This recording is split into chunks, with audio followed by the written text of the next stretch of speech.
Corona injections వేయించుకున్నాం కరెక్టే, అందులో ఉంచి మేము బయటపడ్డాము అని అనుకుంటా ఉన్నారు.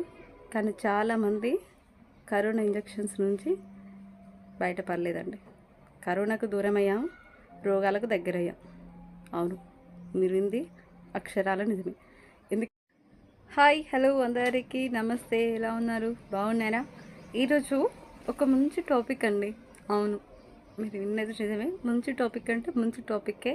చివరి దగ్గర చూడండి, మీకే అర్థమవుతుంది టాపిక్ ఏంటా అనేది. ఇంకొకటి ముఖ్యమైన విషయం ఏంటంటే, ఎవరైనా కొత్తగా మన ఛానల్ చూస్తే లైక్ అండ్ షేర్, సబ్స్క్రైబ్ మన ఛానల్, బెల్ కన్ కూడా టచ్ చేయండి. ఎందుకంటే అది మీరు టచ్ చేస్తేనే నేను వీడియోస్ పెడితే మీకు రానికి అవకాశాలు ఉంటాయి. Please like and share, subscribe మన ఛానల్. తప్పకుండా షార్ట్స్కి మాత్రం సబ్స్క్రైబర్స్ అయిన వాళ్ళు ఫుల్ వీడియో కావాలంటే బెల్ కన్ మాత్రం టచ్ చేయండి, ఓకేనా? ఈరోజు ఏంటంటే, చాలామందికి కరోనా నుంచి బయటపడ్డామా అన్న ఆలోచనలోనే కొంతమంది ఉండిపోయారు. అవునండి, దానిలో నేను ఒకదాన్ని. ఏంటంటే, ఇది మనకు కొన్ని ఆరోగ్య సమస్యలు వస్తూ ఉన్నాయి. చాలామందికి ఏంటంటే, కరోనా మళ్ళీ వచ్చే అవకాశాలు కానీ ఛాన్సెస్ కానీ ఏమైనా ఉన్నాయా, లేవా? సపోజ్ మనం కరోనా రాకపోయినా కూడా ఆరోగ్యంగా ఉన్నామా, లేమా? అదేంటి, కరోనా ఎప్పుడే వెళ్ళిపోయింది కదా, మళ్ళీ కరోనాతో లింక్ పెట్టి మమ్మల్ని ఎందుకు ప్రశ్నలు అడుగుతూ ఉన్నావు అని మీరు అనుకోవచ్చు. అవునండి, అసలు నాకు మెయిన్ పాయింటే అదే. ఈరోజు ఏంటంటే, చాలామందికి కరోనా ఇంజెక్షన్స్ వేయించుకున్నప్పటి నుండి బీపీ, షుగర్స్ మాత్రం చాలా ఎక్కువ అయిపోయినాయి. అది అసలు అర్థం అవట్లేదు. నరాల బలహీనతలు కూడా చాలా మందికి పెరిగిపోతూ ఉంది మనుషులల్లో. అసలు ఏంటి, ఎందుకు ఇలా, ఏం జరుగుతూ ఉంది అని ఎవరిని అడిగినా మనకు ఆన్సర్ ఎవరు టీకాలే కదా, బాగానే వేసాం కదా, మీ ఆరోగ్యమే కదా, బాగుండాలనే కదా అని చెప్పేసి గవర్నమెంట్ నుండి మనకు అదే సలహాలు మాత్రం ఇస్తారు. అయితే ఏంటంటే, చాలామందికి చిన్న డౌట్స్ మాత్రం ఉండిపోయినాయి. కరోనా ఇంజెక్షన్స్ వేయించుకున్నాం కరెక్టే, అందులో ఉంచి మేము బయటపడ్డాము అని అనుకుంటా ఉన్నారు. కానీ చాలామంది కరోనా ఇంజెక్షన్స్ నుంచి బయటపడలేదండి. కరోనాకు దూరం అయ్యాము, రోగాలకు దగ్గరయ్యాం. అవును, మీరు వింది అక్షరాల నిజమే. ఎందుకు ఇలా చెప్తా ఉన్నావు సంధ్య అని అంటే, ఇంతకుముందు బీపీ, షుగర్స్ అందరికీ ఉండొచ్చు, సహజం. గత 3 సంవత్సరాలుగా ప్రతి ఒక్కరికి బీపీ, షుగర్స్ మాత్రం వెంబటే బయటపడుతూ ఉన్నాయి. 50 సంవత్సరాలు దాటిన ప్రతి మనిషికి షుగరు, బీపీలని. మరీ విడ్డూరం ఏంటంటే, ఏ ఆరోగ్య సమస్యలు వచ్చినా ఎన్ని రిపోర్ట్స్లలో కూడా నార్మల్గానే వస్తూ ఉన్నాయి. అదే 60 సంవత్సరాలు దాటిన వాళ్ళకి కాస్త ఫీవర్ కానీ ఇంకేదైనా సంథింగ్ ఆరోగ్య సమస్యలు వస్తే మామూలుగా నార్మల్గా ఉంటూనే లోపల అవయవాలు మొత్తం ఖరాబ్ అయిపోతూ ఉన్నాయి.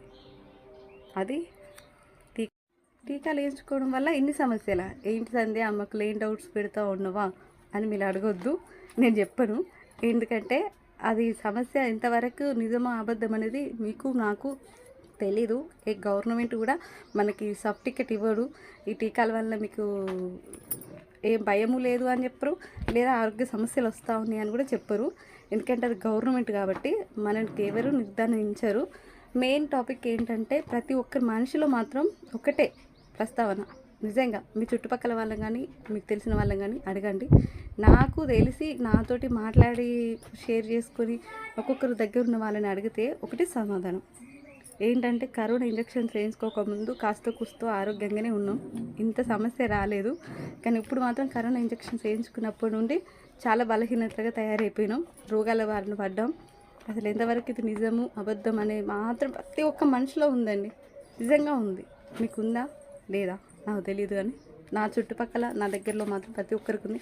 వాళ్ళ దాకా పక్కకు పెడితే, నాకు ఇంతకుముందు వచ్చేసి నాకు తెలిసి చిన్నప్పటి నుంచి నేను చాలా ఆరోగ్యంగా ఉన్నా. దాని తర్వాత ఏంటంటే, పిల్లలను కనేటప్పుడు కూడా బెటరే ఆరోగ్యపరంగా. కాకపోతే కరోనా ఇంజెక్షన్ చేయించుకున్నప్పటి నుండి నీరసం అండి, విపరీతంగా నీరసం, నరాల బలహీనత, ఇంకా సంథింగ్. మరి విడ్డూరం ఏంటంటే, 60 సంవత్సరాలు వచ్చిన మనిషికి జ్వరాలు వస్తే ఊపిరి తీసుకోనికి చాలా ఇబ్బంది పడి, మళ్ళీ మెయిన్ పాయింట్ ఇక్కడ మీరు గమనించండి, ఊపిరితిత్తుల మీదనే పెట్టు. అవయవాలు ఖరాబ్ అయిపోతూ ఉన్నాయి. తాగిన వాడికంటే పర్వాలేదు, డ్రింక్ చేసిండు ఖరాబ్ అయిపోయినాయి చచ్చిండు అనుకోవచ్చు. ఆడవాళ్ళు ఏం తాగుతూ ఉన్నారండి? ఏంటిది? ప్రతి ఒక్కరి డౌట్ ఇది. కరోనా ఇంజక్షన్ల వల్లే మాకు ఇలా అవుతూ ఉందా ఏంటి అనేది ఎవరికి అర్థం అవ్వట్లేదు. ప్రభుత్వం మాకు న్యాయం నాకనే కాదు, నా చుట్టుపక్కల ఉన్న వాళ్ళు కూడా నేను అడిగి తెలుసుకున్న తర్వాతనే ఈరోజు ఈ టాపిక్ గురించి మాట్లాడుతూ ఉన్నా. మాకేనా, లేదా మీ అందరికి ఇలానే ఉందా, లేదా మీరు బాగానే ఉన్నారా? ఆరోగ్యపరంగా బెటరేనా చెప్పండి. నాకెందుకు ఈరోజు దాని గురించి టాపిక్ తీసుకొని మీ అందరితో షేర్ చేసుకొని మాట్లాడాలి అనిపించింది. అది ఎంతవరకు కరెక్టో కాదు నాకు తెలీదు. ఏం నమ్మాలో ఏం నమ్మకూడదో అర్థం అవ్వట్లే. కాపాడుతామన్న వాళ్ళే మన బతుకులతో ఇంతకుముందు నాటుకోడి లెక్క ఉండే ప్రతి ఒక్కరూ కరోనా ఇంజక్షన్స్ వల్ల బాయిలర్ కోడి లెక్క అయిపోయిళ్ళు. బ్రతుకులు మారిపోతూ ఉన్నాయి. అవునా కదా? ఇదే ఈరోజు